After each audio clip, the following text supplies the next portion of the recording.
In March of 2025, I had the honor of being a guest speaker at the annual Boston Sea Rovers Ocean Symposium.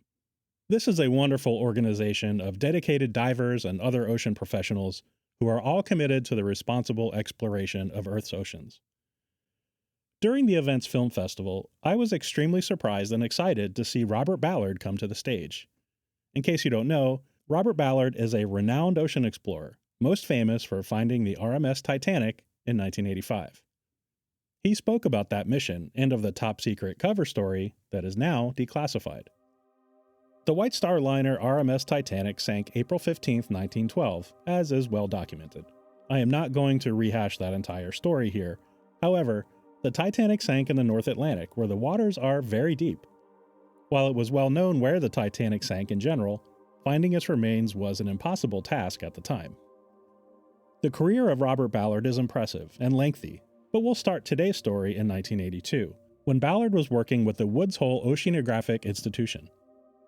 Ballard approached the United States Navy about funding his expedition to find the Titanic, using his unmanned submersible, Argo.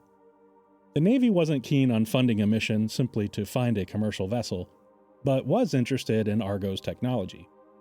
They agreed to fund Ballard's mission if he first used the Argo to investigate the wreckage of two lost nuclear submarines, USS Thresher, which went down during a test dive April 10, 1963, and the USS Scorpion, lost on May 22, 1968. Regarding his mission, Ballard stated, "We knew where the subs were.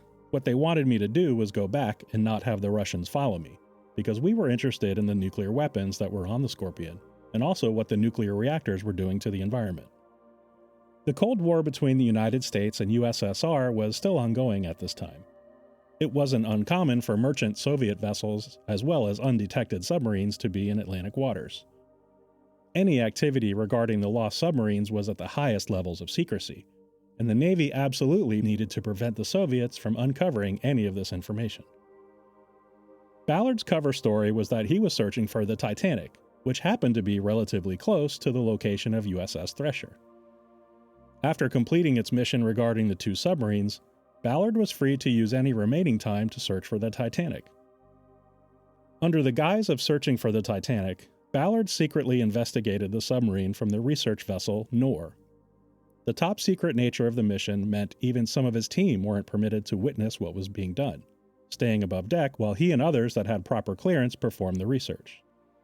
The mission was a success, while the world believed he was searching for the Titanic.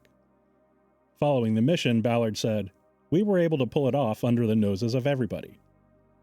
By 1985, Ballard was ready to start his search for the Titanic in earnest. He used the information he gathered from USS Scorpion to help his search, saying, "What I discovered when I was mapping the Scorpion was that when it imploded, the current carried away all the lighter material. I gambled that the same thing happened to the Titanic, and I thought, let's not look for the Titanic. Let's look for stuff that would have come off of it." On September 1, 1985, Ballard found the legendary ship, 13,000 feet, about 4,000 meters underwater, and 400 nautical miles from Newfoundland. The news was an international sensation, and everyone waited to see the first images from the sunken ship. A year later, Ballard announced a return mission to the Titanic to explore the interior of the ship. This again was a cover story for the real mission to visit the nuclear submarines to measure levels of radioactivity in the ocean.